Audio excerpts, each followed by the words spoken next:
নমস্কার, শিব শক্তি অ্যাস্ট্রো চ্যানেলে সকলকে স্বাগত জানাই। আশা করি সকলে আপনারা ভালো আছেন, ভালো থাকুন, সুস্থ থাকুন। আজকের ভিডিওয় আলোচনা করব 12 বছর পর বৃহস্পতিদেব গোচর করতে চলেছেন বৃষ রাশিতে।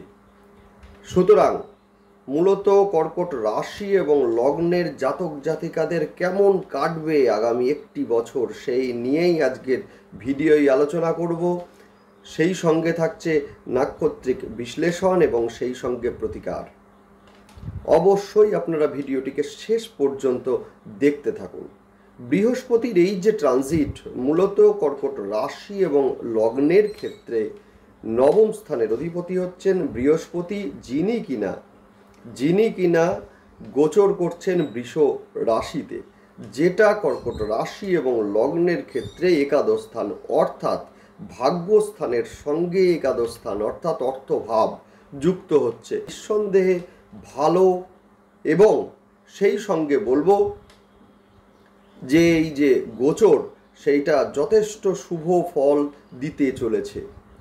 মূলত কোন কোন দিক থেকে সেইটা আমরা দেখব যে মূলত পুনর্বসু নক্ষত্রের জাতক জাতিকাদের ক্ষেত্রে এই সময় অবশ্যই আয় কিন্তু বৃদ্ধি পাবে। সেই সঙ্গে কর্মসূত্রে যারা বিদেশে যেতে চাইছিলেন এদের ক্ষেত্রে ভীষণ শুভ। পুষ্যা নক্ষত্রের জাতক জাতিকাদের ক্ষেত্রে দেখব বিবাহ যাদের আটকে যাচ্ছে এদের ক্ষেত্রে বিবাহের ভীষণ ভালো শুভ সময় আগামী এই যে একটি বছর। অশ্লেষা নক্ষত্রের জাতক জাতিকাদের দেখব যোগাযোগ কিন্তু ভীষণ বৃদ্ধি পাবে, যার মাধ্যমে কিন্তু আপনাদের আয়ও বৃদ্ধি পাবে। যাই হোক, এবার আসবো বিস্তারিত আলোচনায়। শুরু করার আগে সকলকে অনুরোধ করব অবশ্যই আপনারা চ্যানেলটিকে সাবস্ক্রাইব করে নেবেন, যাতে প্রত্যেকটা ভিডিওর নোটিফিকেশন আপনাদের কাছে পৌঁছে যায়। গ্রহের গোচর সেটা সাময়িক সময়ের জন্যই হোক বা দীর্ঘ সময়ের জন্যই হোক, এর একটা প্রভাব, এর একটা ইম্প্যাক্ট এটা কিন্তু আমাদের জীবনে ভীষণভাবে পড়ে। যে কোনো সিদ্ধান্ত নেওয়ার ক্ষেত্রে গ্রহের গোচর সেটা আমাদের বিশ্লেষণ করা ভীষণ জরুরি। সেই জন্যই অবশ্যই আপনারা গ্রহের গোচরগুলোকে দেখতে থাকুন এবং সেই জন্য অবশ্যই আপনারা চ্যানেলটিকে সাবস্ক্রাইব করে নিন, যাতে গ্রহের প্রত্যেকটা ট্রানজিটের সঙ্গে আমি আসি আপনাদের কাছে এবং ভিডিওর নোটিফিকেশান আপনাদের কাছে যেন অবশ্যই পৌঁছে যায়। যাই হোক, মূল যে বিষয় সেটা হচ্ছে কর্কট রাশি এবং লগ্ন, যেটা কিনা জলতত্ত্বের একটি রাশি এবং সেই সঙ্গে চর রাশি। যে কোনো পরিবেশে নিজেদের মানিয়ে নেওয়ার একটা ক্ষমতা সেটা কিন্তু কর্কট রাশি এবং লগ্নের জাতক জাতিকাদের আছে। সেই সঙ্গে বলবো, যদি চন্দ্র শুভ অবস্থায় থাকে তো এরা কিন্তু ভীষণ মিশুকে হয়ে থাকে, ভ্রমণ প্রিয় হয়ে থাকে এবং রোম্যান্টিক হয়ে থাকে। এরা হঠাৎ করে রেগে গেলেও দ্রুত সেই রাগ শান্তও হয়ে যায়। যদিও চন্দ্র শুভ অবস্থায় থাকলে এরা কিন্তু ভোজন রসিক হয়ে থাকে। সেই সঙ্গে বিশেষ করে জাতিকাদের ক্ষেত্রে এই বৈশিষ্ট্যটা কিন্তু বেশি লক্ষ্য করা যায়। যাই হোক, মে মাসের প্রথম দিকেই আমরা দেখব, একেবারে গোড়ার দিকে বৃহস্পতিদেবকে আমরা দেখব বৃষ রাশিতে গোচর করতে, অর্থাৎ বৃষ রাশিতে অবস্থান করতে। বৃহস্পতি কর্কট রাশি এবং লগ্নের সাপেক্ষে ষষ্ঠ এবং নবম স্থানের অধিপতি, অর্থাৎ এই সময় এই যে 1, 9 এবং 11 এই যে যোগটা তৈরি হচ্ছে, যার ফলে কিন্তু কর্মের জন্য এবং শিক্ষার জন্য যারা বিদেশে যেতে চাইছিলেন এই সময় কিন্তু তাদের ক্ষেত্রে ভীষণভাবে শুভ।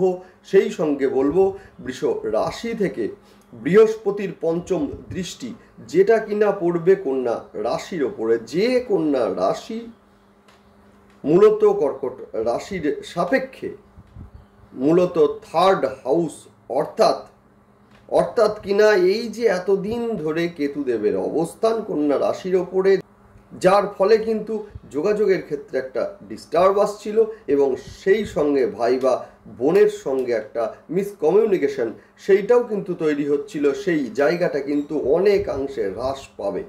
সেই সঙ্গে বলবো যোগাযোগের মাধ্যমে আর্থিক শ্রীবৃদ্ধিও এই সময়ে হবে। বাড়ির কিছুটা দূরে কর্মের প্রাপ্তি এবং সেই সঙ্গে কর্মের প্রমোশন ও সেই যে প্রমোশন নিয়ে ট্রান্সফার সেইটাও কিন্তু এই সময়ে ঘটতে দেখব আমরা।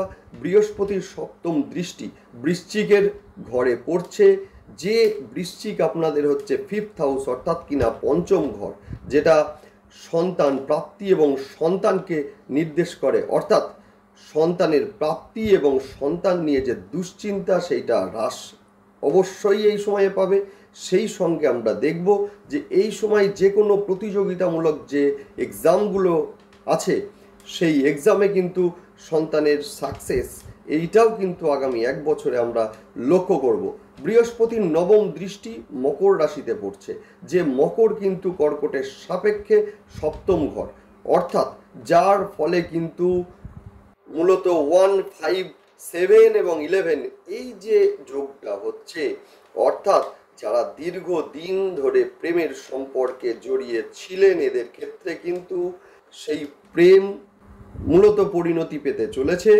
সেই সঙ্গে বলবো সাংসারিক যে ঝামেলাগুলো আগে ছিল সেগুলো থেকে মুক্তি এইবার অবশ্যই মিলবে। আপনাদের সপ্তম স্থানে বৃহস্পতির দৃষ্টি পড়ার জন্য ব্যবসা যাদের খারাপ যাচ্ছিল এইবার তাদের অবশ্যই ভালো হবে। বিশেষ করে ঔষধ সম্পর্কিত বা মেডিসিন সম্পর্কিত বা মেডিকেল সম্পর্কিত, সেটা ডায়াগনস্টিক সেন্টার হতে পারে, ওষুধের দোকান হতে পারে, সেই সঙ্গে audit and accounts, fashion design, সেই সঙ্গে যে কোনো পোশাক সম্পর্কিত ব্যবসা, সেই সঙ্গে কসমেটিক, সেই সঙ্গে তরল পদার্থের ব্যবসা এই সময়ে ভীষণ শুভ। সেই সঙ্গে যারা বাড়ি করতে চান বা কিনতে চান লোন নিয়ে, যেহেতু 6-11 যে কানেকশনটা তৈরি হয়েছে, অর্থাৎ লোন নিয়ে যারা কিনতে চাইছেন অবশ্যই শুভ হবে। যদিও এই সময়ে কিন্তু পেটের সমস্যা, লিভারের সমস্যা, স্কিনের সমস্যা, অ্যাজমা বা শ্বাসকষ্টের সমস্যা বৃদ্ধি পেতেও এই সময়ে লক্ষ্য করব যাদের ন্যাটাল চার্টে বৃহস্পতি দেব বকরি আছেন বা নিচস্থ আছেন এদের ক্ষেত্রে। যাই হোক, নেক্সট আসবো নাক্ষত্রিক বিশ্লেষণে। মূলত পুনর্বসু নক্ষত্রের জাতক জাতিকাদের দেখব এই সময়ে মূলত পেটের সমস্যা, লিভারের সমস্যা বৃদ্ধি পেতে, সেই সঙ্গে ইউরোলজিক্যাল সমস্যায় যারা ভুগছিলেন সেই সমস্যা কিন্তু এবার বাড়বে। সেই সঙ্গে বলবো আয় বৃদ্ধি পাবে। কর্মসূত্রে যারা বিদেশে যেতে চাইছিলেন, সেটেল হতে চাইছিলেন, এদের ক্ষেত্রে ভীষণ শুভ এই সময়টা। নেক্সট আলোচনা করব পুষ্যা নক্ষত্রের জাতক জাতিকাদের ক্ষেত্রে বিবাহের জন্য ভীষণ শুভ। যারা প্রেমের বন্ধনে আবদ্ধ ছিলেন সেই প্রেম কিন্তু পরিণতি পেতে চলেছে এই সময়। সেই সঙ্গে কোমর, হাঁটু, হাড়ের সমস্যা এবং শ্বাসকষ্টের সমস্যা, বৃহস্পতি যাদের নেডাল চার্টে বকরি আছে, নিচস্থ আছে, সেইটাও কিন্তু এই সময়ে আমরা লক্ষ্য করব। অশ্লেষা নক্ষত্রের জাতক জাতিকাদের ক্ষেত্রে আমরা দেখব ব্যয় এই সময়ে বৃদ্ধি পাবে, যদিও এই সময়ে যোগাযোগ বাড়বে। সেই সঙ্গে যোগাযোগের মাধ্যমে উপার্জন বৃদ্ধি, সেইটাও কিন্তু এই সময়ে দেখব। প্রতিবেশী বা ভাই বোনের মধ্যে যদি কোনো সমস্যা থেকে থাকে সেই সমস্যা থেকেও এবার কিন্তু মিলবে মুক্তি। নেক্সট আসবো প্রতিকার নিয়ে আলোচনায়। বৃহস্পতি যাদের নেডাল চার্টে দুস্থানগত আছেন, অর্থাৎ ষষ্ঠ, অষ্টম এবং দ্বাদশ ভাবের সঙ্গে সংযুক্ত আছেন, নিচস্থ আছেন বা বকরি আছেন, এদের ক্ষেত্রে বলবো অবশ্যই আপনারা নবগ্রহ স্তোত্র পাঠ অবশ্যই আপনারা করবেন। সেই সঙ্গে বাড়ির নর্থ ইস্ট সাইড অবশ্যই আপনারা পরিষ্কার রাখুন। বৃহস্পতিবারের দিন স্নানের জলে অল্প একটু কাঁচা হলুদ দিয়ে স্নান করুন, দুর্দান্ত রেজাল্ট আপনারা পাবেন। সেই সঙ্গে পঞ্চমুখী রুদ্রাক্ষ বা 5মুখী রুদ্রাক্ষ এটা শোধন করে আপনারা ব্যবহার করতে পারেন, ভীষণ ভালো রেজাল্ট আপনারা পাবেন। যাদের নেডাল চার্টে বৃহস্পতিদেব দুস্থানগত আছেন এদের ক্ষেত্রে বলবো তারা কবচ ভীষণ ভীষণ কার্যকরী। যাই হোক, আজকের ভিডিও এই পর্যন্তই। দেখতে থাকুন আপনারা, সেই সঙ্গে অবশ্যই আপনারা চ্যানেলটিকে সাবস্ক্রাইব করে নেবেন।